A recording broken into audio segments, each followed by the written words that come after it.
Welcome everyone to today's road report here. We're right near Church Road at Wimbledon. I'm Ed McGrogan talking with Steve Tignor here. Obviously, we're going to talk about Rafael Nadal's loss.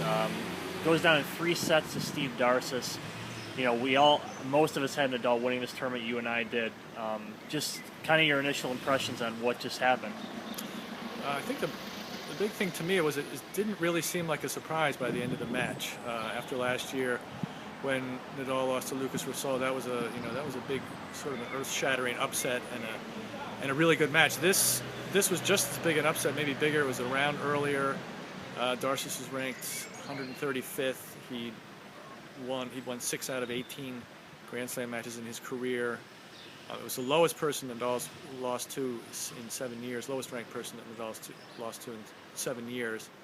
But at the same time, it almost seemed like once the first set was over that Darcis was going to win, and it wasn't that shocking that Nadal lost. We've spent the last year, realizing that Nadal will always have trouble with his knees, and after he's lost to Rosol last year, I think we realized he's going to be vulnerable at Wimbledon, even though he'd reached the final the previous 5 years. And he said after this match that he sort of implied that his knees and playing on grass it's not going to work the way it did for him anymore. He says he has to get too low, and that hurts his knees. And he didn't say that the knees have been a problem today, but I would anticipate that at some point he'll admit that they were. Yeah, it was sort of like I said, a sort of a tense press conference, I thought, and like you said about the knees, that storyline, I think, or that issue has really been kind of forgotten about to a point after so much success Nadal had on clay all over the tour, even winning to start his comeback in Indian Wells there.